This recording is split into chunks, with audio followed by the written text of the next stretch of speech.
안녕하세요. 안녕하세요. 순아 씨 들어오셨고, 은영 씨 들어오셨네. 안녕하세요. 은영 씨,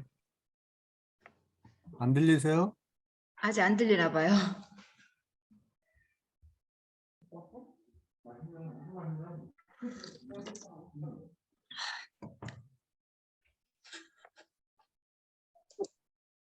음.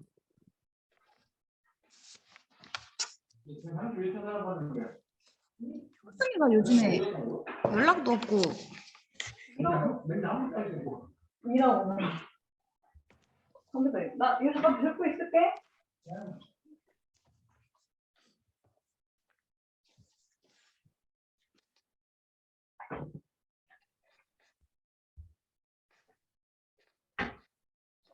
집은, 순아 씨, 그 집은 애들 괜찮아요? 저희 애들은 괜찮아요. 저희 애들은 먼저 지나갔어요. 그런 게. 네. 아이고, 애들 있는 집은 그냥 엄마들이. 은영 씨 이제 들려요? 아, 네네. 네. 이렇게.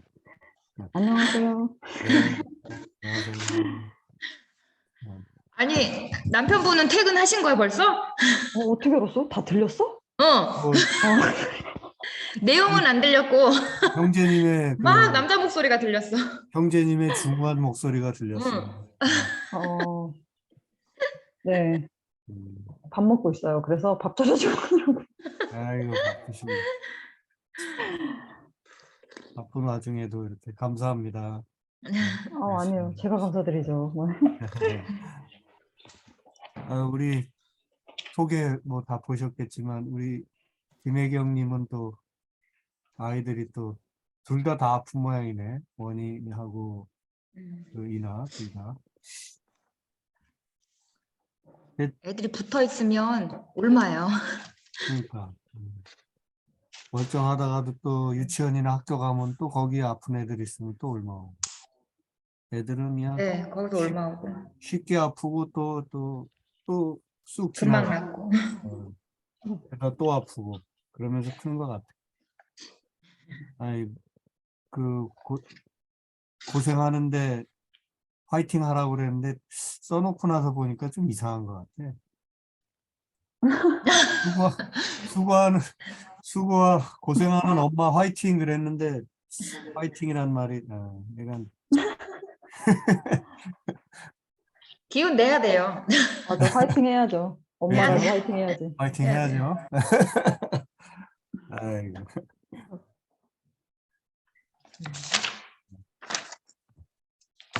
그래서 오늘 규선 씨는 못 온다고 그랬고, 규선 씨가 어떻게 되는가? 효순이가 연락을 이번 주에 주지 않았거든요. 어쩐지 그러니까. 모르겠네. 근데 지난번에도 아무 말씀 없이 못 들어오셔가지고 들어오시는 줄 알았더니 그러게요. 무슨 일이 있나? 연락해 봐야 되겠네.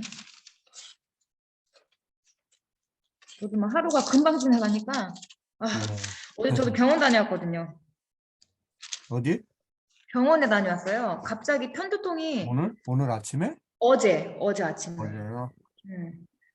원래 편두통 같은 게 없었는데 너무 심해서 이렇게 대상포진 걸린 줄 알고 어, 누가? 이게 제가 그래서 여기 이렇게 아. 손을 대기만 해도 머리가 너무 아픈 거예요. 네. 어머. 그래도 다행히 대상포진인지 아닌지는 주말까지 가봐야 알 것 같고 뭐 이게 빨갛게 뭐 나거나 물집 잡히면 바로 오라고 하더라고요. 왜냐면 이 편두통 여기 반쪽이 여기가 너무 심하게 아파서 잠을 못 잤거든요. 한 이틀을. 어, 진짜 심하게 아팠어요.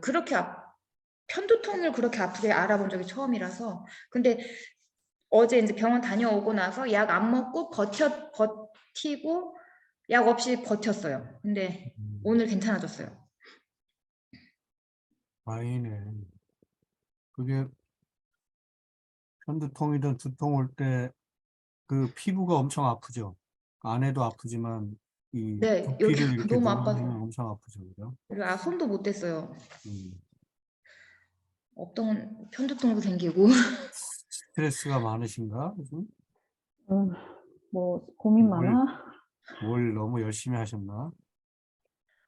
없어요, 그런 건 사실은. 그냥 매일 은영아 우리 맨날 그렇잖아. 애들 스케줄이지 뭐. 학교 보내고 도시락 싸고 별거 없어요, 목사님. 그냥 그게 고됐나 봐요. 그게 별건 거예요. 아, 우리가 살아가는 일상이 행복한 거기도 하지만 또 때때로 그게 계속 이렇게 맞물려 돌아가다 보면 어느 순간 나도 모르는 임계치 같은 게 오지. 그래가지고 몸에 나타나는 거예요, 그게. 좀 돌아보라고 네. 약간 브레이크를 걸으라고. 어떤 시기든지 몸은 되게 정직해요, 육체는. 분명히 뭔가 무리가 있으면 나타나는 것 같아요. 아니면은 이제 무리까지는 아니어도 이제 그거는 이제 몸이 망가진 건데 그 육체가 안에서 뭔가 조화롭게 작동이 돼야 되는데 어느 한쪽이 그것도 이제 장기적으로 보면 어떤 이유에서 문제가 있었기 때문에 어느 한쪽이 이제 좀 기능이 약화되고 그러면은 이제 소위 부조화가 생기잖아요. 그러면 이제 아픈 거지. 머리 아픈 거는 뭐 여러 가지 양태가 너무 다양해가지고 알 수가 없는데 맞아. 어쨌든 분명히 어딘가 부하가 걸렸기 때문일 거예요. 어쨌든 며칠 아프고 금방 사라져서 다행이네요. 계속 네. 아프면 이제 골치 아픈데. 자, 일단 시작을 해야 될 것 같습니다. 그죠? 효순 씨는 좀 혹시 늦더라도 나중에 들어오시기로 하고 그래요. 우리 잠깐 기도하고 시작합니다. 하나님, 저희 또 만났습니다. 오늘 이제 구약 쭉 다 훑고 이제 신약으로 넘어가기 전에 신구약 중간 시대에 또 공부해 보려고 합니다. 성경에는 잘 나와 있지 않는 수백 년간의 간극, 그러나 우리가 일반 역사나 여러 가지 주변 상황들을 좀 연구하고 공부함으로 성경을 더 깊이 이해할 수 있기를 원합니다. 주께서 이 시간도 지혜의 영으로 저희에게 찾아와 주시고 함께하여 주옵소서. 연약한 또 아이들로 인해 참여하지 못하는 우리 김혜경님, 주님 그 가정을 돌보시고 우리 원희와 이나 빨리 또 나을 수 있도록 도와주옵소서. 우리 권순아님 머리 아픈 것 또 한 2, 3일 아픈 뒤에 또 지나갈 수 있도록 인도하셔서 감사합니다. 우리 모두가 다 주 안에서 육체와 마음과 영혼이 늘 건강하게 지낼 수 있도록 도와주옵소서. 예수님 아멘. 이름으로 기도드립니다. 아멘. 아멘. 자, 오늘은 신구약 중간시대. 그냥 간단히 말하면 뭐 넘어가도 되고 아무 말 없이.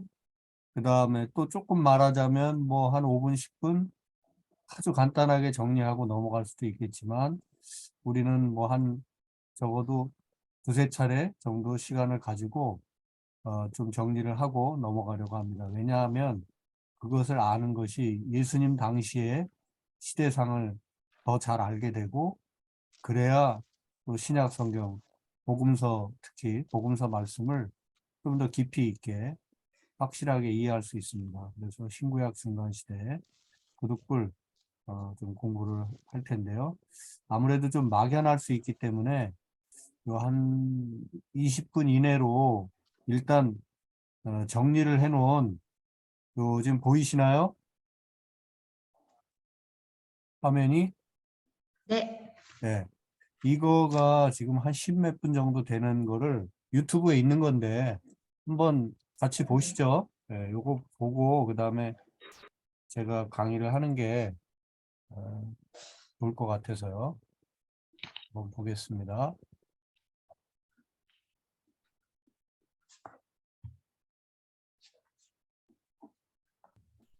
소리가 들리나요? 소리 들리셔요? 그 옛날 이스라엘인들이 애굽에서 네. 네. 네네. 이집트 사람들은 이스라엘 사람들을 히브리 노예들이라고 불렀습니다.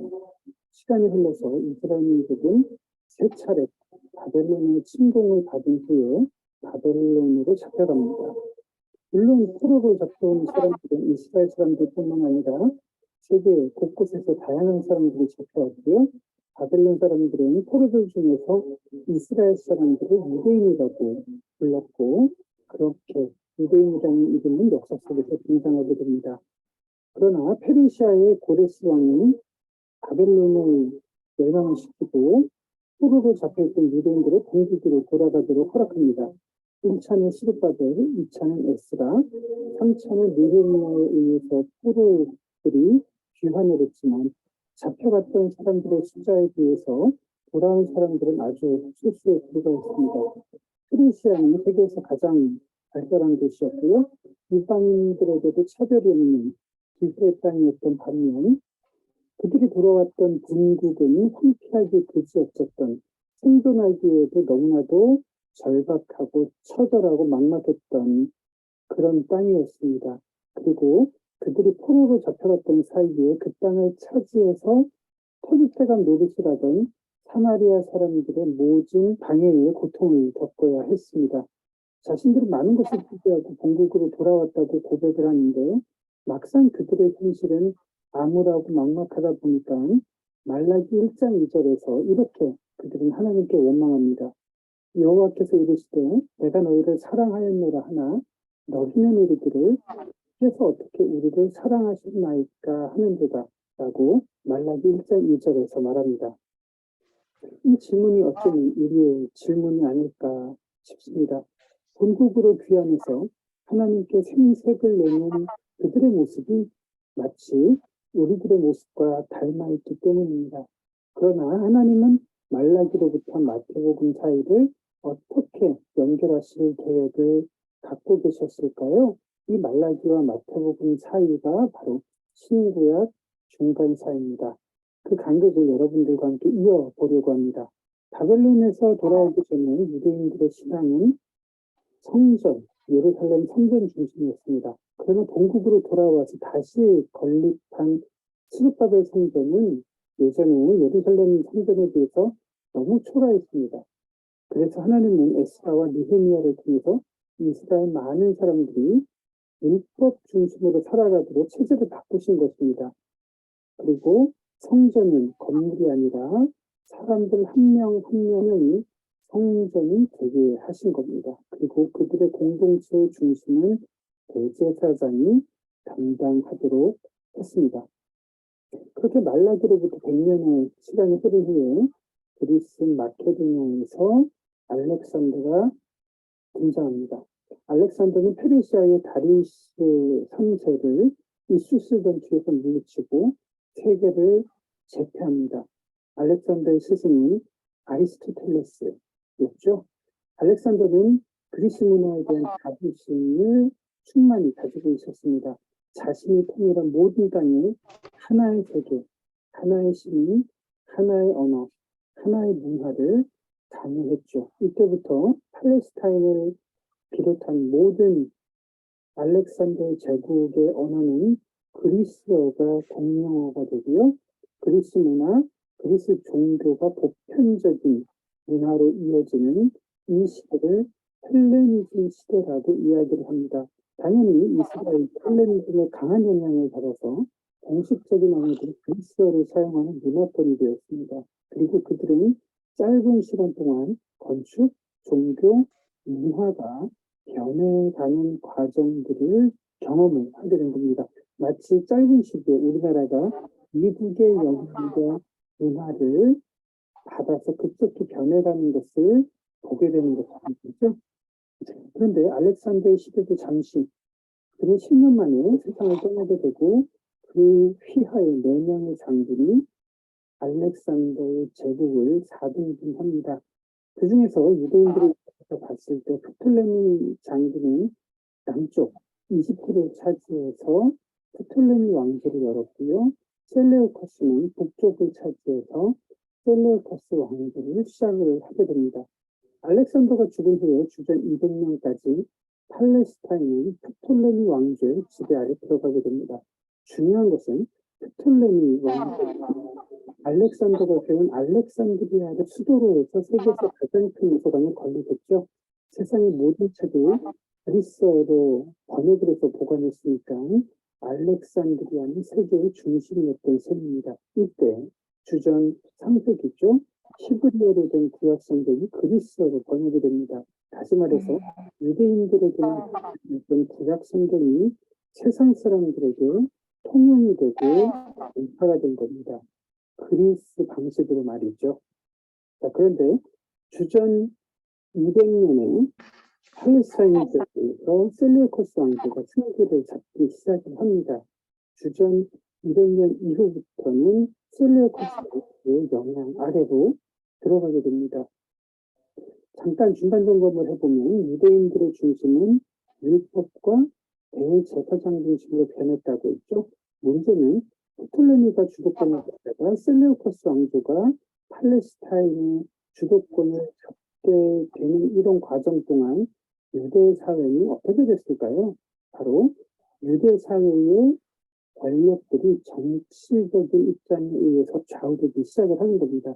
그전까지 신프톨레미 왕조의 대제사장이 있는 데다가 셀레우코스 왕조의 입맛에 맞는 대제사장이 임명되는 이런 형태가 되게 됩니다.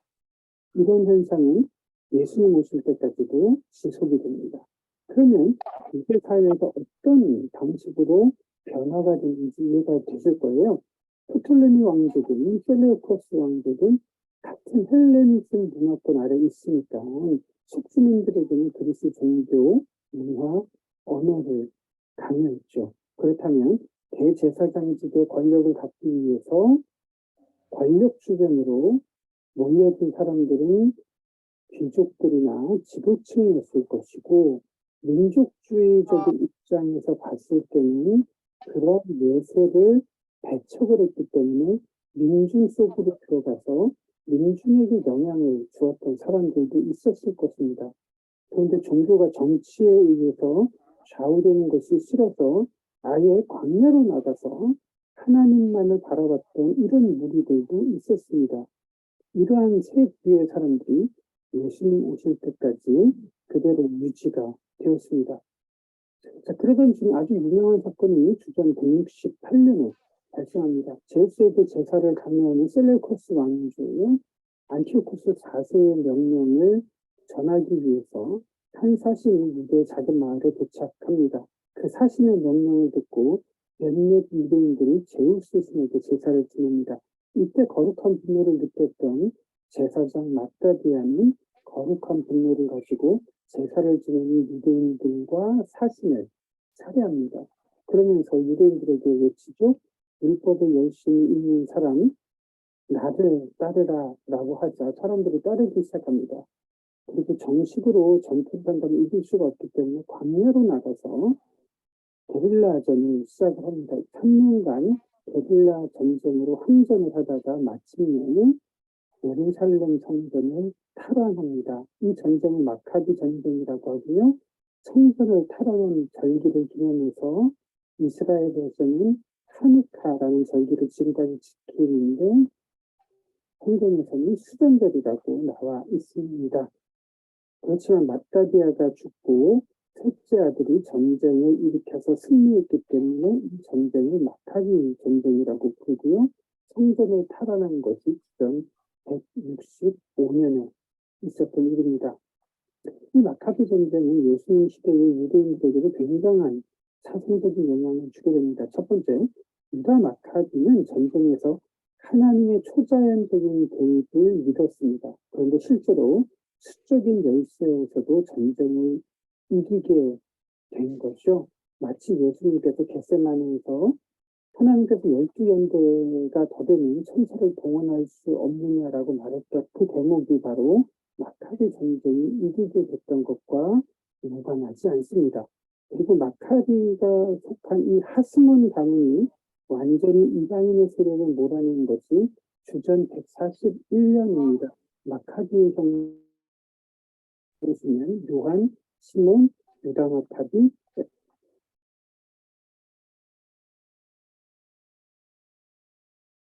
죄송합니다.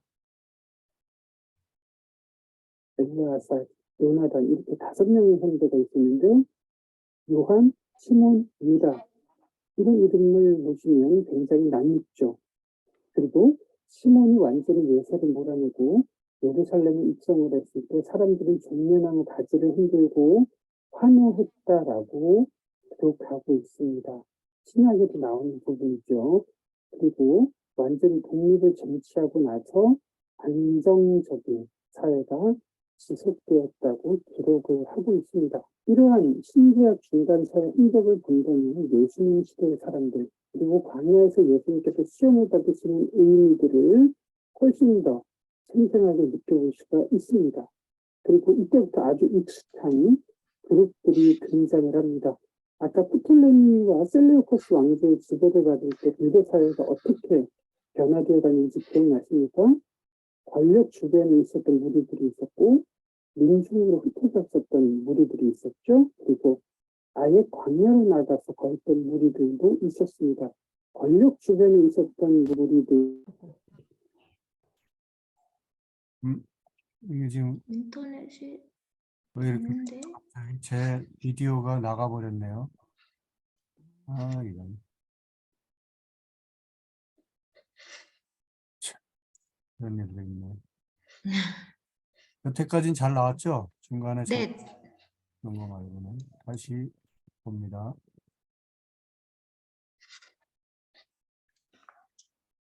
제사장들이 임명을 받았으니까 이들은 성전을 중심으로 정치 활동을 했습니다. 반면에 권력을 배척을 해서 민중 속으로 들어갔던 사람들이 바리새인들인데요. 이 사람들은 각 지역마다 있던 회당을 중심으로 자신의 세력을 드러냈었던 사람들입니다.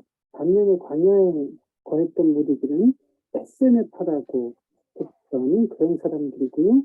세례요한이 바로 이러한 광야에서 활동을 했던 사람입니다. 그런데 문제는 주전 60년에 로마의 지배를 받을 때까지 권력을 가졌던 하스몬 사람들에 따라서 사두개인들이 중요하고 바리새인들이 권력 가까이에 중용이 되기도 하는 것이 반복이 됩니다. 사두개인들이 중용이 바리새인들은 고통을 받았고 그 반대도 마찬가지였습니다. 이런 일들이 80여 년 동안 거의 100년 동안 계속 지속이 되는 거예요. 그래서 사두개인들과 바리새인들이 내분이 심각해져서 내란으로까지 확대되자 상대방을 제압하기 위해서 로마의 힘을 끌어들이고 틈틈이 예루살렘으로 들어오는데요. 이때가 주전 63년입니다. 잘 보세요. 중재하기 위해서 폼피리우스가 예루살렘에 들어왔는데 예루살렘 성전에 어마어마한 돈이 저장되어 있는 겁니다. 그래서 예루살렘을 점령을 하기에 이르게 되는 겁니다. 이때부터 신약시대에 이르기까지 로마가 지배하는 시대가 된 겁니다. 그러니까 중간 사이에서 형성된 사상이 그대로 신약시대까지 이어지게 되는 배경이 바로 이러한 역사적인 배경이 있습니다. 그래서 폼페이우스 장군이 돈이 많았던 이름의 사람 안티파테르에게 권력을 넘겨주고 유대를 통치하도록 맡깁니다. 이 안티파테르의 아들이 바로 헤롯 대왕인 거죠. 그리고 로마는 유대 사회를 통치하기 위해서 사법기구를 만들었는데 그것이 주전 55년에 만들어진 산헤드린 공의회입니다. 산헤드린 공의회에는 사두개인과 바리새인 같은 종교 지도자들 70명이 포함되어 있었습니다. 참 아이러니한 것은 그동안 서로를 배척하면서 그렇게 싫어하던 사이였는데 산헤드린 공의회를 통해서 예수님 시대에 그렇게 손발이 잘 맞는 걸 보면 참 이것도 아이러니처럼 느껴집니다. 더 기가 막힌 것은 로마가 예루살렘을 침공했을 때 의미가 무엇일까요? 이러한 사람들의 내부 분열과 갈등만 없었어도 유대 역사는 완전히 달라졌을 겁니다. 그러나 내부 분열은 동서고금을 막론하고 제사를 깎아먹는 행위, 이면은 틀림없는 것 같습니다. 우리는 중간사를 거쳐가던 유대인들을 보면서 이런 질문들을 해볼 필요가 있습니다. 유대인들에게 하나님은 어떤 존재였을까요? 그리고 왜 사람들은 광야로 나갈 수밖에 없었을까요? 이런 권력자들 밑에 있었던 대제사장의 정체성, 종교 지도자들의 정체성은 무엇이었을까요? 예수님 오시기 전에 사두개인과 바리새인들은 어떤 관계였을까요? 그리고 예수님 오신 이후에 예수님을 둘러싸고 이들은 어떻게 결집을 했을까요?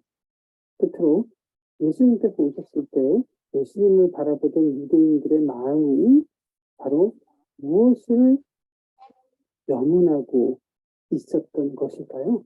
이런 것들이 중간사를 통해서 얻게 되는 시각입니다. 말라기에서 유대인들은 하나님께 주께서 어떻게 우리를 사랑하셨습니까? 라고 따졌습니다. 그러나 오랜 기간 동안 하나님께서는 예수님께서 오시는 완벽한 준비를 하셨습니다. 때가 참여라는 구절처럼 하나님께서는 직접 때를 만드시고 직접 우리들에게 사랑을 보여주신 거죠. 과거에는 예루살렘 성전 중심의 신앙을 가졌다면 이제는 우리를 성전으로 만드시고 우리 속에 하나님께서 거하시는 처소로 삼기를 원하신다고 말씀을 하셨습니다. 유대교에서 대제사장 대신 하나님께서는 우리를 거룩한 제사장으로 삼으셔서 우리와 직접 교제하기를 원하십니다. 이것이 하나님께서 400년 동안 사랑을 보여주시기 위해서 준비한 과정들입니다. 그렇지만 예수님께서 이 세상에 오셨다는 소문을 들었을 때 성경에 보면 온 예루살렘이 당당하게 달려갈 것처럼 온 성이 소동했지만 그러나 가장 먼저 달려간 사람들은 목동이었고 동방박사들이었고 예루살렘에서는 아무도 오지 않았습니다. 예루살렘에서 베들레헴까지는 걸어서 2시간도 안 되는 거리입니다. 코로나 시대를 살아가고 있습니다. 코로나가 종식되면 마치 거창한 것이라고 할 것처럼 소동을 일으키고 있는 것이 우리들의 마음일지도 모르겠습니다. 하나님께 따지듯이 도대체 어떻게 우리를 사랑하신 건가 물으는 것이죠. 그러나 예루살렘에서 베들레헴까지는 걸어서 2시간도 걸립니다. 어렵습니다. 여러분에게도 이 과정은 무엇입니까?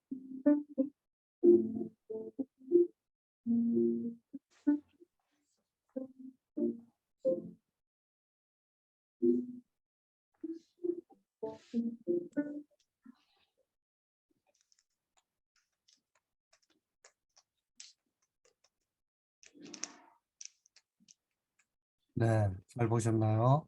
네.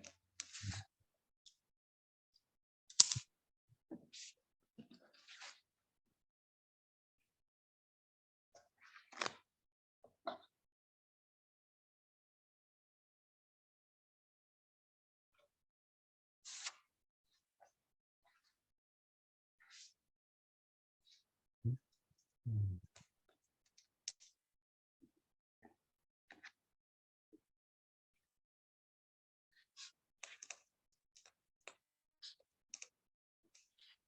네. 그 아까 보신 동영상이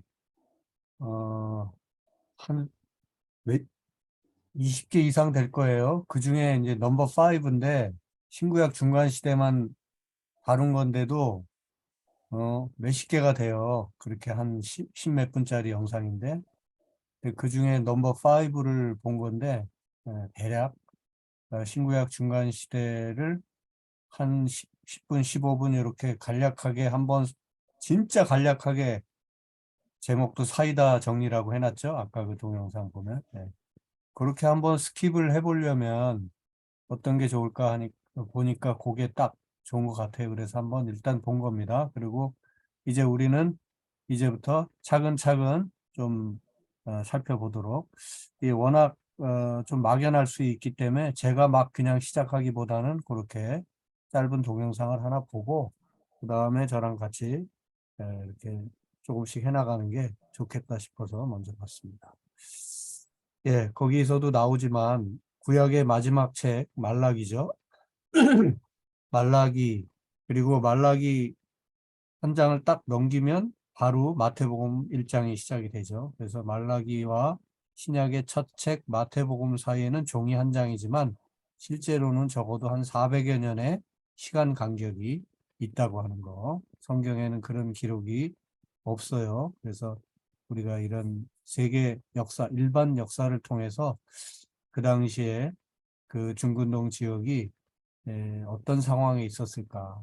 400여 년 사이에 세계 역사는 어떤 식으로 흘러갔고 그것에 의해서 예수님이 오셨던 그 팔레스타인 지역의 그 상황들은 어떻게 변해갔는가? 또 예수님 오셨을 때는 어떤 상황이었는가 하는 것을 우리가 신구약 중간 시대 공부를 좀 해봄으로써 좀 더 깊이 알 수 있겠죠. 네. 거기 제가 써놨지만 혹자는 신약 성경을 읽는 기본 바탕을 히브리적 관점에서 접근해야 한다고 말합니다. 뭐 틀린 말은 아니죠. 히브리인들의 이야기니까 히브리인들은 도대체 무슨 생각을 하고 하는지 그런 거를 알고 읽어야 엉뚱하게 읽지 않는다 하는 그런 점에서 맞습니다. 그러나 1세기 당시 그 사회는 히브리인들이지만 그 히브리인들의 머릿속에는 수백 년 동안 흘러내려온 그 헬라적 사고가 소위 그리스적 사고가 왜냐하면 이 그리스가 바로 헬라죠. 그죠? 이 헬라 문화 알렉산더 이후에 수백 년간 흘러내려간 그 헬레니즘 문화가 이 헬라적인 사고가 그들 그 히브리인들의 머릿속에도 가슴속에도 여전히 흘러가고 있었다는 거. 그래서 히브리적 관점도 중요하지만 헬라적 사고도 공존하고 있었다는 사실을 우리가 잊지 말아야 하는데 그 대표적인 것이 여러 가지 있지만 요한복음 1장, 복음서가 4개가 있는데 그 중에 하나가 요한복음이잖아요. 그 요한복음은 다른 복음서랑 달리 마태, 마가, 누가 이 세 복음서를 공관복음서라 하고 요한복음은 이제 따로 요한복음까지 포함하면 그냥 사복음서 이렇게 얘기하거든요. 그런데 공관복음서는 다 예수님이 태어나신 기록이 없는 마가복음, 그 다음에 예수님의 탄생 기록이 있는 마태, 누가 이렇게 있는데 마태, 누가를 보면 예수님이 적어도 이렇게 마리아라는 한 여인의 어머니의 뱃속을 빌어서 동정녀 마리아에게 탄생하시는, 그래서 아기로 태어난 뭐 이런 이야기들이 기록이 돼 있죠. 네. 자, 그런데 요한복음은 뭐라고 시작하냐면 태초에 말씀이 계시니라. 그 말씀은 하나님과 동등한 분으로 계셨는데 그 말씀이 육신이 되어서 어두운 세상에 빛처럼 오신 분이 바로 예수 그리스도다. 이런 식으로 요한복음은 소개를 하고 있어요. 예수님. 그래서 뭐 누구에게 뭐 태어나고 뭐 이런 얘기가 없고 그냥 말씀이신 그분이 빛으로 이 세상에 오셨고 그분이 바로 예수 그리스도시다. 이런 식으로 표현을 하죠. 이런 것들이 바로 이런 표현이 가능한 이유는 바로 헬라적인 사고를 가지고 있는 사람들은 이거를 아주 쉽게 이해를 하죠. 왜냐하면 헬라인들에게 있어서는 이 로고스, 소위 진리라는 것이 바로 신과 거의 동격이에요. 로고스, 진리, 말씀, 이것은 지혜, 뭐 이런 단어들은 신, God, 영어로 말하면 God이라고 하는 것과 동등하게 생각한다는 거예요. 그리고 오히려 거꾸로 그리스인들, 그리스 로마 신화를 보면 되게 그 신으로 등장하는 사람들이, 존재들이 되게 많잖아요. 뭐 술신도 있고, 뭐 우주신, 뭐 사랑신, 뭐 막 질투의 신, 뭐 엄청나게 많이 등장하죠. 그래서 오히려 그리스 로마인들에게 있어서는 신이라고 하는 것은, 신이라고 표현된 것은 더 오히려 하급해요. 진리, 뭐 로고스, 뭐 이런 지혜, 이런 게 훨씬 더 급이 높은 거예요. 그런데 이제 무슨 신이다. 이런 신이라고 이름은 붙었지만 사실은 영어에도 대문자 god가 있고 소문자 god가 있잖아요. 그죠? 그런 이제 잡신들. 그래서 헬라 문명에 있어서는, 그리스 문명에 있어서는 오히려 이렇게 신이라고 하는 단어는 하급하고 저급하고 오히려 진리라는 단어가 훨씬 더 우리가 흔히 생각하는 신에 가까운 단어다. 이제 이런 걸 이해하면 요한복음은 왜 태초에 진리가 있었는데, 말씀이 있었는데 그분이 육체를 입고 이 땅에 오신 분이 예수 그리스도다. 이런 식으로 표현을 할까 하는 게 이제 좀 더 깊이 있게 정확하게 이해가 되는 거죠. 그래서 우리가 신구약 중간 시대를 이렇게 배워가는 의미가 이런 데서도 찾아질 수가 있는 겁니다. 네. 그리고 이제 요한복음뿐만 아니라 신약 성경에 예수님이 처음으로 이런 교회라는 그런 단어를 쓰시는데, 그때 쓰실 때 그 교회라는 단어도 에클레시아라고 하는 헬라어에서 왔죠. 그래서 세상 속으로부터 구별된 이렇게 존재들, 그리고 다시 또 한 묶음이 돼서 자라가지만 다시 세상 속으로 파송이 되는 그런 존재. 이런 것들이 에클레시아라는 단어에 들어가 있습니다. 자, 뭐 복잡하게 더 많이 들어갈 수는 없겠습니다만은 어쨌든 이런 헬라 문명 혹은 헬라어 이런 배경을 다 가로밖으로 빼고 예수님 당시 또 예수님 말씀을 온전히 이해할 수 없다는 거. 그래서 그 말라기와 마태복음 사이에, 복음서 사이에 400여 년에 걸친 그 성경책에는 없는 그런 이야기를 우리가 부득불 이렇게 따로 한번 다뤄볼 수밖에 없다 하는 말씀 드리고요. 성경에 굳이 있다고 친다면 다니엘서에 그런 내용들이 있어요. 다니엘서에, 그래서 다니엘서가 상당히 이렇게 주전 2세기, 3세기까지도, 왜냐하면 헬라라는 단어, 헬라 왕국이라는 단어도 나오고, 그러니까 적어도 주전 4세기, 3세기까지 역사를 알지 않고서는 이런 기록을 하기가 어렵죠. 네. 그래서 다니엘서는 약간 그 어떤 예언서보다도 훨씬 더 시간의 그 폭이 더 넓은, 마치 우리 그 이사야서를 볼 때 이사야서가 1 이사야서, 2 이사야, 제 3 이사야 이렇게 본 것처럼 다니엘서도 보기에 따라서는 이렇게 시간의 폭이 많이 담겨 있는 예언서라고 할 수가 있습니다. 네. 자, 이렇게 신구약 중간 시대를 시작하게 되는데요. 신구약 중간 시대 때에 유행했던 문학 장르가 이 묵시 문학입니다. 다니엘서도 에스겔서도 이제 이미 거기서 다 드러나는데 포로지에 끌려가고 그 다음에 포로기가 이제 끝내서 본국으로 돌아오긴 했지만 여전히 중근동 지역의 패권은 페르시아였다가 그 페르시아마저 어떻게 돼요? 우리가 아까 잠깐 봤는데 페르시아가 결국 알렉산더한테. 그죠? 헬라 제국의 알렉산더 대왕에게 멸망을 하게 되잖아요. 그리고 이제 알렉산더가 20대 초반에 세계를 제패하는 거예요. 그리고 한 10여 년 정도 이 대제국을 다스리고는 그리고는 32살, 3살 예수님 나이랑 비슷한 때에 죽었어요, 일찍.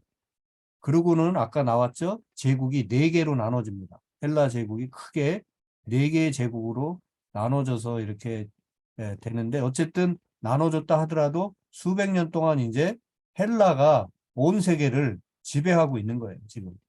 그 적어도 그 중근동 지역은 이쪽 이집트와 그 아프리카 북부 지역부터 시작해서 이쪽 지금의 터키로부터 시작해서 저쪽 인도 지역까지 이 전 지역을 지금 이 헬라 제국이 계속 지배를 하고 있는 거죠.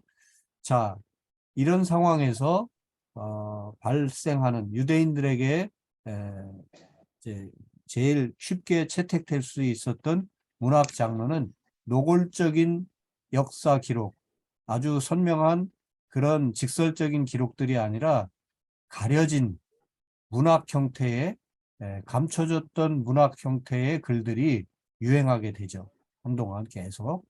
그래서 바로 이 아포칼립스, 묵시라고 말하는데 이것은 감춰졌던 것이 마침내 언베일링, 드러나게 되는 것을 의미하게 되죠. 그래서 감춰졌던 것이 계시되고 드러나게 되는 거죠. 요게 이제 묵시 문학인데 요것이 한동안 유행을 하게 됩니다. 거기 다시 제가 한번 그대로 읽어보면 강력한 이방 민족들 사이에서 부득불 약소 민족으로 신음하며 살아야 했던 이스라엘의 그 위기 의식이 이 묵시 문학 속에 짙게 깔려서 나타나죠. 그래서 핍박과 착취에서 마침내 그들을 구원하고 영원한 나라를 세우실 메시아에 대한 희망이 강조되어서 이 묵시 문학에 나타나게 됩니다. 우리 일제시대 때 그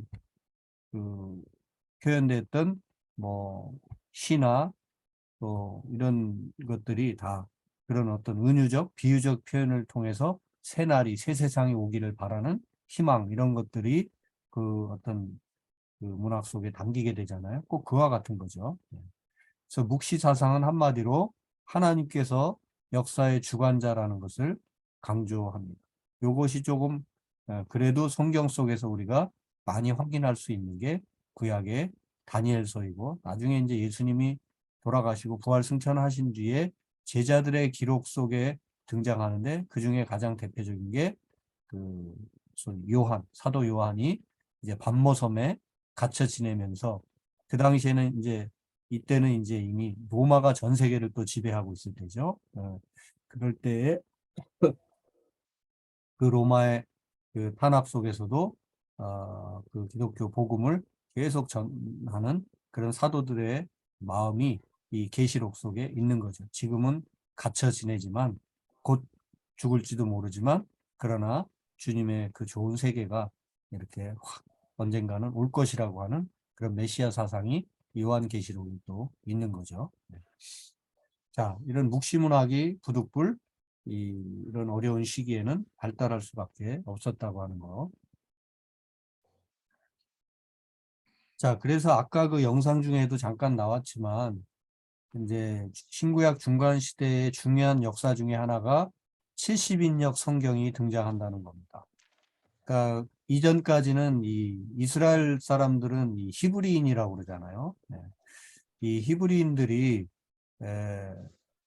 기껏해야 기록을 했어도 자기 히브리 말로 기록을 했죠. 그래서 구약이 지금까지는 우리가 공부했던 모든 그 구약의 내용들이 히브리 말로 기록이 돼 있었는데 이제 이 헬라 문명이 적어도 이 주전 5세기 이후부터 예수님 당시까지 거의 400여 년 이상을 적어도 알렉산더 이후로 친다 하더라도 진짜 400여 년 정도 가까이 되거든요. 그러니까 이 주전 4세기, 3세기에는 완벽하게 헬라 문명이 온 세계를 지배하고 있었는데 헬라는 그리스입니다. 건율이 안녕. 그 그래서 결국은 아까 그 알렉산드리아라는 지명이 나왔는데 알렉산더 대왕이 시작한 그 제국이 헬라 제국이니까 곳곳에 알렉산드리아라고 하는 시티를 많이 이제 만들게 되는데 그중 가장 대표적인 핵심 알렉산드리아가 바로 이 이집트 북부 지역에 있었던 바로 알렉산드리아. 세계 가장 뭐 요즘으로 치자면 뭐 뉴욕과 같은 그런 최고의 어떤 번성 도시라고 할 수가 있습니다. 네, 그래서 대략 주전 3세기에서 2세기 사이에 알렉산드리아의 세계적인 도시 알렉산드리아에는 많은 유대인 디아스포라들이 살았습니다. 자, 디아스포라라는 말은 이제 최초로는 바벨론의 포로로 끌려가게 되잖아요. 이스라엘 백성들이. 바로 그때부터 바벨론에게 붙잡혀서 포로로 끌려간 자들을 디아스포라라고 그렇게 부르기 시작하면서 이제 이 디아스포라라는 용어가 객관적으로 이제 역사 속에 등장하게 되는데요. 그 디아스포라라는 그 단어의 뜻은 디아스포라. 그래서 디아는 여기저기 이렇게 멀리 그런 통과해서 뭐 여러 가지 그런 표현이 있는데 그 다음에 스포라는 씨 뿌리다라는 뜻이고 그래서 이리저리 씨 뿌려지듯이 흩어져 간 사람들을 디아스포라라고 그렇게 말하게 됩니다. 자, 이 디아스포라 유대인들의 역사가 끝났나 싶었는데 사실은 그때부터 돌아온 제 이야기가 들리나요? 네. 자꾸 오디오 장치 확인이 표시가 뜨는데 자, 들려요. 예. 그래서 이 디아스포라 유대인들이 바벨론으로 끌려간 뒤에 유대 땅으로 돌아온 사람들도 있었지만 오히려 많은 이들이 돌아오지 못했고 그 다음에 오히려 딴 곳으로 또 계속 3대, 4대 자녀손들을 낳고 키우면서 이 페르시아 땅에 있던 이들이 더 많은 지역으로 또 흩어져 가게 되었다고 볼 수 있겠죠. 그래서 이 주전 3세기, 2세기 정도 되었을 때는 이 북아프리카 지역에도 많은 특히 알렉산드리아는 세계적인 도시니까 여기에 많은 디아스포라 유대인들이 와서 살고 있었던 것 같아요. 네. 그리고 그들은 대부분 우리가 2대, 3대 조금 내려가면 우리 2세, 3세들이 한국말 잘 못하는 거 있잖아요. 그죠? 그런데 2세, 3세까지는 그렇다 해도 4세, 5세 넘어가기 시작하면 한국말 모르겠죠. 독일에 만약에 이제 우리 다음 애들 둘이 민호까지는 한국말을 조금 이렇게 해도 얘네들이 이제 또 자식을 낳고 뭐 이렇게 하면은 얘네 그 다음 세대들은 한국말을 따로 배우지 않고서는 자연적으로 알게 되지는 않을 거예요. 네. 그러니까 그래서 내가 히브리 백성이구나 하는 생각은 알고는 있지만 히브리어를 이해하지 못하는 히브리 디아스포라들이 거기 많이 살고 있었고 그러나 조상들의 거룩한 책이 담고 있는 메시지만은 알고 싶어 했겠죠. 네. 그리고 이제 애굽의 왕, 이 애굽의 왕은 프톨레미 왕조의 지금 왕입니다. 네. 이 왕도 히브리 율법의 번역을 원했어요. 그래서 안팎으로 서로 이 동기가 이렇게 맞아 떨어지게 되면서 주전 285년 혹은 250년경에 예루살렘으로부터 유대로부터 뛰어난 학자들을 72명의 학자들을 데리고 와서 파로스라고 하는 섬에서 72일간 번역 작업을 하게 한 끝에 마침내 모세 오경의 창세기, 출애굽기, 레위기, 민수기, 신명기, 모세 오경의 헬라어 역본이, 헬라어로 된 소위 구약 성경이 탄생하게 됩니다. 그래서 이때 72명이 모였는데 각자들의 숫자를 따라서 70이 아니라 70, 그냥 70, 그 아래 표에 제가 이렇게 70이라는 숫자를 로마인들은 어떻게 표시를 하냐면 이런 식으로 LXX, 우리 그냥 영어로 그냥 표현을 해봅시다. 저런 식으로 표현을 해요. 자, 저게 어떻게 70이 될까요? X가 10이에요. L은 50이고. 그래서 50에다가 10짜리 두 개를 나란히 붙이니까 LXX가 70이 되죠. 80은 LXXX겠죠. 네. 뭐 이런 식으로 그 로마의 숫자를 읽는 방법을 조금 아시라고 거기 그냥 이렇게 표를 해봤습니다. 대략 아시겠죠, 그죠? 10이 이렇게 X로 표시하면 20은 당연히 XX가 되겠고 50이 L이라는 걸 알면 금방 이해하죠. 그래서 LXX 하면은 70이 됩니다. 그래서 70인역 성경을 표시할 때 LXX라고 그렇게 보통 표현을 기록을 합니다.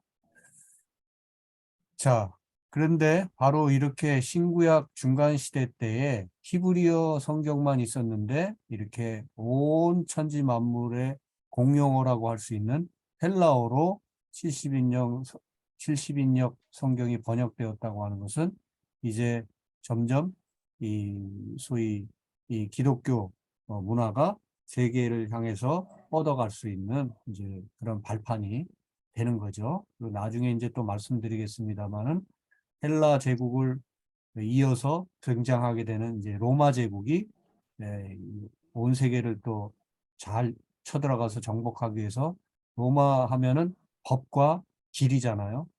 정말 동서남북 사방으로 길을 잘 만들어 놨는데 바로 그 길을 통해서 복음이 확실히 전파되는 그런 역사가 일어나게 되죠. 그래서 나중에 이제 예수님 이후로 제자들, 바울 이후로 복음이 잘 전파되게 되는 그런 통로 중에 길이 있고, 그 다음에 이 주전 2, 3세기에 번역이 됐던 이 헬라어 성경이 또 그 중요한 역할을 하게 되죠. 네.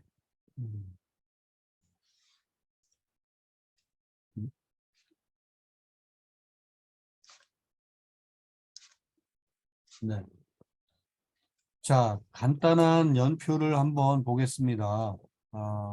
우리 다시 거슬러서 남유다가 어디에 멸망했어요? 바벨론에게 멸망했죠? 네. 네. 바벨론에게 멸망했는데 그 바벨론을 멸망시키고 대제국을 이룬 것이 바사, 페르시아라고 했습니다. 자, 페르시아가 유대 땅을 이제 주전 536년부터 그 이후로 331년경까지 계속 페르시아가 지배합니다. 페르시아는 지금 이란 사람들이 자기의 조상들로 생각하고 늘 자랑스럽게 그 페르시아 문명을 생각하고 있죠. 네. 자, 이렇게 주전 4세기 중반 무렵까지는 페르시아가 유대를 지배하다가 알렉산더 대왕 얘기를 이제 나중에 좀 더 드릴 수도 있겠습니다만은 어쨌든 이 헬라 제국의 이제 시작이라고 볼 수 있는데 알렉산더 대왕의 아버지는 필리포스 2세입니다. 필리포스 2세는 지금 우리가 아는 그리스가 아니라 그리스 북쪽에 마케도니아라는 나라가 지금도 있습니다. 그 마케도니아의 왕이었어요. 필리포스가. 근데 그 당시로서는 그렇게 큰 힘이 세지는 않았는데 남쪽에 아테네하고 그 다음에 스파르타 이 양 국가가 양대 세력이 이 그리스를 이렇게 좌지우지하고 있었는데 결국 아테네가 스파르타에게, 그리고 스파르타는 또 테베라고 하는 연약한, 뭐 사실은 쉽게 싸워 이길 수 있는 이런 나라인데 테베한테 지게 되고, 그런 와중에 마케도니아에서 힘을 키우게 된 필리포스 2세가 이 그리스 전 지역을 장악하게 되고, 그리고 필리포스 2세의 아들인 이 뭡니까 알렉산더가, 필리포스 2세는 아마 암살을 당한 것 같은데 전 세계를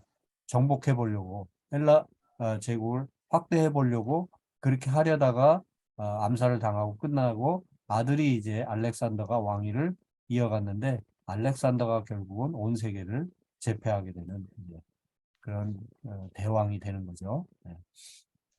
그래서 알렉산더가 온 아프리카 북부와 그 팔레스타인, 그러니까 유대 땅에 있는 팔레스타인 지역과 북쪽, 지금으로 터키 지역, 지금의 이제 이라크와 이란이 있는 지역, 그리고 인도 북부 지역까지 거대한 지역을 알렉산더가 다 정복을 하게 됩니다.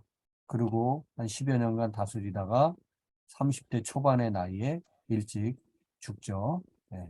자, 그래서 그리스, 소위 헬라 제국의 유대 통치, 알렉산더 대왕의 기간만은 10몇 년, 13년 정도밖에 되지 않습니다. 그러나 계속해서 헬라 제국의 발 아래에 있다고 봐야 됩니다. 예. 애굽 지역, 이집트 지역의 왕조가, 헬라 왕조가 네 수로 나뉜다고 그랬죠. 네 장군에 의해서 분할되는데, 이 애굽, 이집트 지역을 차지한 것이 프톨레미 장군이었습니다. 그래서 이 프톨레미 왕조가 이 팔레스타인 지역까지 다스리게 되고, 그래서 유대는 그 프톨레미의 통치 아래 적어도 200여 년경, 주전 200여 년경까지, 198년이죠. 200여 년경까지는 프톨레미의 통치 아래 있게 되고, 그러다가 이제 더 많은 북쪽 지역의 대부분의 아시아 지역을 차지하고 있던 셀류커스. 이 셀류코스, 뭐 간단히 말하면 지금 이제 시리아는 요즘 많이 이제 작습니다만은 영토가, 그 당시에는 지금의 이란, 이라크 다 합친 이 전 지역이 이게 굳이 말하자면 시리아라고 할 수 있었어요. 예. 자, 그래서 이 셀류코스 시리아가 유대를 통치하는 게 이제 198년에서 165년까지. 근데 이제 이런 연도는 잘 모르더라도 안티오쿠스 4세라고 하는 이름은 좀 기억해 두시면 좋겠죠. 이 안티오쿠스 4세가 제일 이 유대인들을 종교적으로 탄압을 많이 했습니다. 그러니까 완전히 아까도 잠깐 그 영상 속에 나왔죠. 네, 사신을 보내가지고 완전히 이 지금 야훼 신을 섬기는 백성들한테 그거 다 내려놓고 제우스 신에게 제사를 드리라 그러니까 이게 말이 안 되잖아요. 네. 그래서 이런 식으로 헬라 문화를 추천하고 이렇게 그대로 살아가라 뭐 이 정도까지 하면 오케이인데, 헬라의 그 종교 제의 방식을 그대로 다 따라하면 하게 하면서 유대인들의 종교를 100%다 내려놓게끔, 그리고 그렇게 하지 않으면은 생명에 위협을 가하고, 이렇게 해서 유대인들에게 있어서 이 안티오쿠스 4세는 정말 나쁜 놈이죠. 자, 그 박해가 이렇게 계속되자 결국 들고 일어났는데, 그것이 바로 마카비 혁명입니다. 마따디아라고 하는 그런 이제 마카비의 아버지인데요. 그 마따디아가 의로운 이제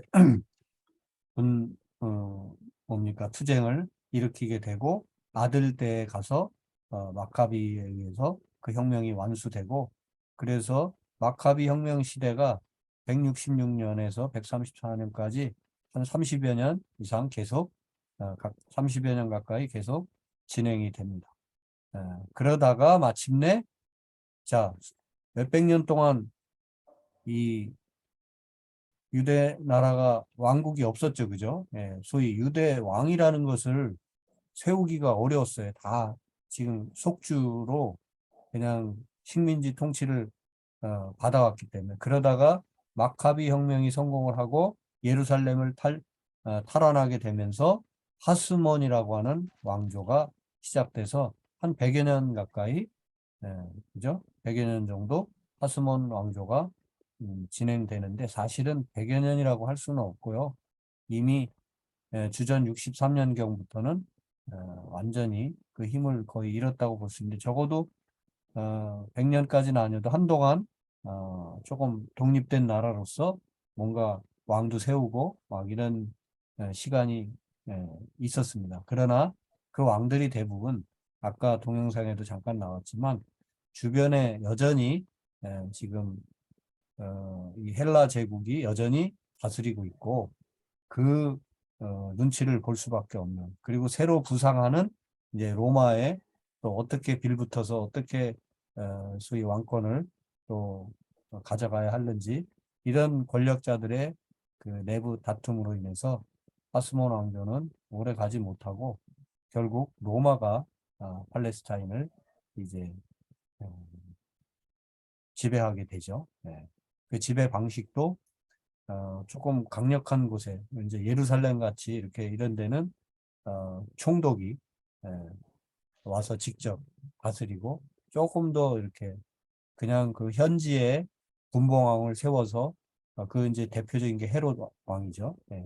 헤롯 같은 자를 세워서 대신 다스리게 하는 이제 이런 식으로 로마가 팔레스타인을 지배해 나가게 되고요. 예수님 오셔서 예수님 이제 돌아가신 뒤에 한참 후에 이건 AD입니다. 이제 기원 후가 되었고 이제 유대 전쟁이 있게 되는데요. 여기까지는 우리가 모르더라도 중간기 및 예수 시대 연대표는 적어도 주전 63년경부터 로마의 또 지배로 들어가게 된다고 하는 거. 그 사이에 어떤 식으로 역사가 흘러갔는지를 간단히 연도별로 좀 정리를 해봤고요. 또 기회가 되는 대로 우리가 좀 더 세세하게 살피면서 뭐 연도를 외우실 필요는 없지만 요 흐름을 좀 더 이해할 수 있을 것 같습니다. 자, 지도 하나를 한번 보시죠. 요 지도 보고 아마 오늘은 마쳐야 될 것 같은데요. 자, 알렉산더 대왕 이후의 헬라 제국 어떻습니까? 지금 이 지도가 눈에 들어오시나요? 자, 이 지도를 보면 금방 여기 어디다 이렇게 느끼실 수 있어야 됩니다. 요 지금 하늘색처럼 돼 있는 데가 바다예요. 물입니다. 이쪽이 지중해고 이쪽이 홍해. 자, 그래서 이쪽이 다 이제 아프리카가 되겠고, 자, 여기 장화처럼 생긴 게 요게 이제 이탈리아죠, 그죠? 그리고 이탈리아 동쪽 건너편 여기가 그리스이고요. 지금 여기 뭐 가파도키아 막 이렇게 써 있는 곳 여기가 지금 현재 터키 지역이죠. 그리고 여기 바벨로니아라고 써 있는 이 지역 위쪽으로 여기가 지금 이라크 지역이고 페르시아만이라고 돼 있는 이쪽 위까지 이쪽이 이쪽 더 많은 지역이 이란이 되겠죠. 자, 지금 이렇게 중근동 지역, 그 다음에 북아프리카 지역, 그 다음에 일부 유럽, 지금의 유럽, 그리스 땅이니까 일부 유럽 지역까지 전체를 아우르는 이 헬라 제국이 건설이 됩니다. 이 일을 이룬 왕이 바로 알렉산더 대왕이에요. 그 젊은 몇 년 사이에 그냥 이렇게 엄청난 땅을 어떻게 정복할 수 있었을까? 좀 의문이 가지 않습니까? 맞아요. 네. 말 그러니까 타고. 말 타고 그냥 이렇게 아마 이렇게 생각하시면 돼요. 몇 군데 대전쟁을 치르고 한번 붙는 거지. 페르시아가 세상 이걸 다 다스릴 때인데 한쪽에서 마케도니아 이쪽 서쪽에서 일어난 소위 이 알렉산더 대왕의 군사와 이쪽 동쪽에 완전히 아시아 전체를 차지하고 있던 페르시아와 이제 붙는 거잖아요. 그죠? 예, 동서간에 붙은 건데 그 한 전쟁에서 페르시아가 패배하게 되면서부터는 요즘처럼 뭐 저 러시아 우크라이나 전쟁처럼 막 땅 한 평 가지고 막 도시 하나 뺏기면 다시 또 뺏어가고 이런 전쟁이 아니었던 거예요. 그때는. 그래서 한판 붙어가지고 지면은 그 다음에는 그냥 말 타고 계속 들어가면서 깃발만 꼽으면 돼. 다 아이고 졌대. 우리 페르시아 대왕께서 지셨대. 그러면 우리는 그냥 이제 새로운 저 알렉산더 대왕에게 복종하고 사는 것이 사는 길이야. 이렇게 해가지고 거의 아마 전쟁을 치르지 않고 그냥 무혈 입성한 데가 대부분이라고 볼 수가 있습니다. 예. 그렇게 해서 이렇게 정복을 하는 거죠. 예. 자, 여기 지금 목사님, 근데 보시, 알렉산더가 건설한 도시라고 해서 그 건설한 도시 이름이 다 알렉산드리아예요, 네, 그러면? 그래서 그 당시에 이 알렉산드리아라는 도시가 엄청 네. 많았어요. 네, 네. 알렉산더가 그만큼 온 세계를 다스리고 그 중에서도 아까 우리가 그 뭡니까? 어, 그 70인역 헬라어로 번역된 70인역 성경을 번역한 세계 최강 도시, 최대 도시 알렉산드리아는 여기입니다. 예, 네. 요 알렉산드리아고 나머지 이쪽에 있는 알렉산드리아는 진짜 그야말로 알렉산더의 이름을 따서 그 영광을 한번 누려보겠다고 하는 영광을 드러내 보겠다고 하는 의도로 이름을 그렇게 붙이고 지어진 도시들이죠. 엄청 많죠. 음. 예, 그런데 참 그렇게 엄청난 제국을 이뤘음에도 32살, 33살 나이에 그냥 요절을 했으니까 참 인생이라는 게 뭔가 허무합니다. 네. 지금 다 이 나이는 넘으셨죠? 네. 알렉산더, 알렉산더보다는 많이 살고 계시죠, 벌써? 네. 네. 예, 이렇게 해서 이렇게 엄청난 헬라 제국이 다스리는데 네 파트로 나눠진다고 그랬죠. 불과 십몇 년 사이에 알렉산더는 죽고 이쪽에 보라색으로 돼 있는 에, 한 나라, 그 다음에 이쪽 초록색으로 됐는데 그 다음에 대부분의 이 지역, 그 다음에 이집트 지역의 연두색 어디까지냐면 티레 가자라고 써 있는 이곳 여기가 바로 이제 두로 그다음에 요즘에 가자 지구 많이 나오죠, 그죠? 저 이스라엘과 팔레스타인 간의 갈등 얘기하면 항상 가자 지구 나오는데, 하여간 요 지금 유대 땅, 지금 이스라엘 백성들의 영토 여기 딱까지 이 이집트 지역을 주로 어, 다스렸던 프톨레미, 뭐 영어로 하면 프톨레마이오스라고도 하고 하는데 프톨레미로 발음하기도 하고 셀류코스도 셀레우코스 이렇게 발음하기도 하고 그냥 셀류커스 이렇게 발음하기도 합니다.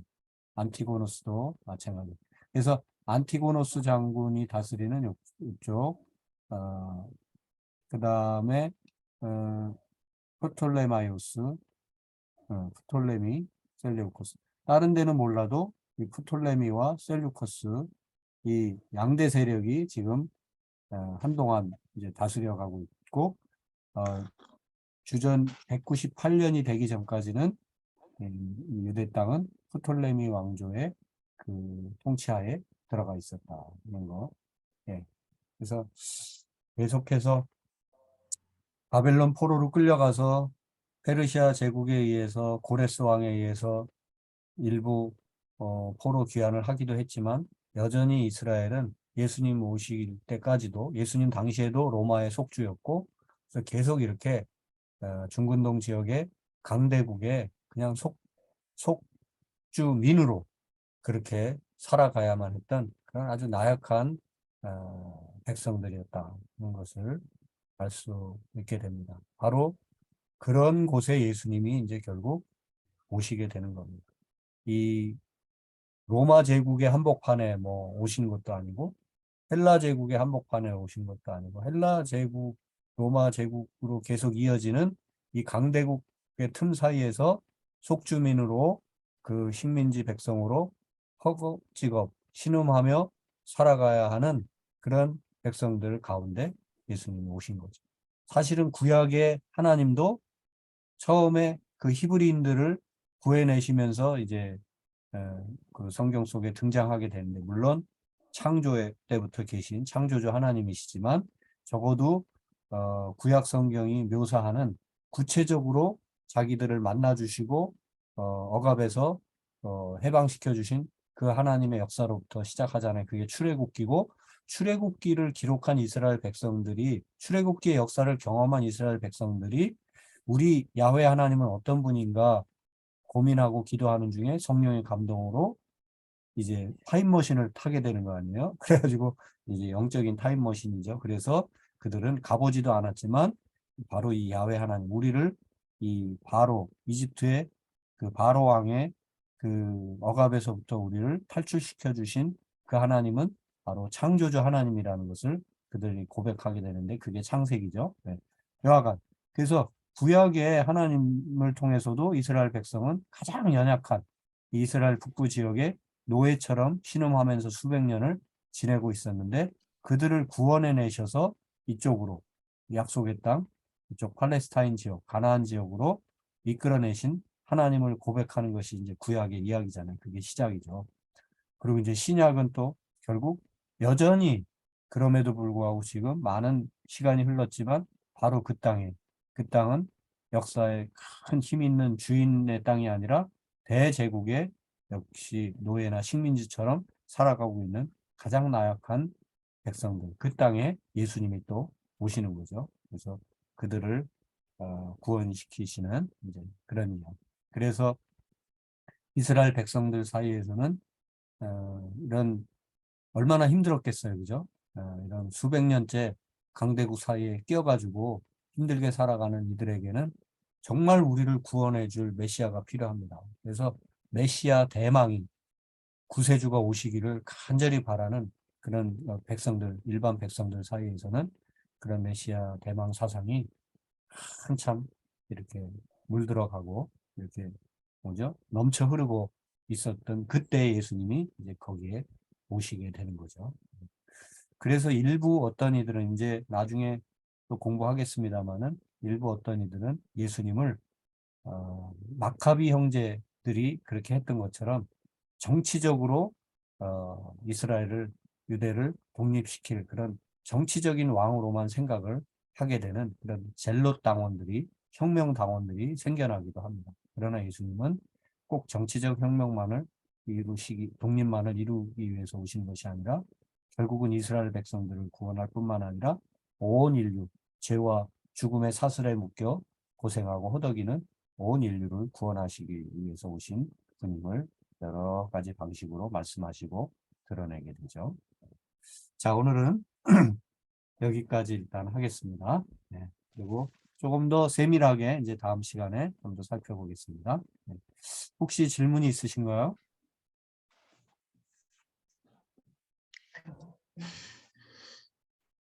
질문 없으셔요? 네, 없습니다. 네, 감사합니다. 자, 그러면 오늘 시간이 좀 갔는데요. 우리 권순아님 기도해 주시고 마치죠. 아이고, 네. 네, 기도하겠습니다. 사랑의 하나님 감사합니다. 우리가 일상생활을 하면서 살아가는 와중에 이 시간을 사모하고 알기 원하여서 정말 주님께서 보내주신 종, 우리 송기훈 목사님 통해 들려지는 이 말씀들 저희가 너무나 감사히 잘 받았습니다. 아버지, 이 말씀들이 결국에는 우리가 하나님을 더 알기 원해서 듣게 되는 것들인데, 이것들이 결국에는 정말 우리가 하나님을 더 알고 더 하나님께의 믿음이 더욱 견고해질 수 있도록 주님 우리들을 이끌어 주시옵소서.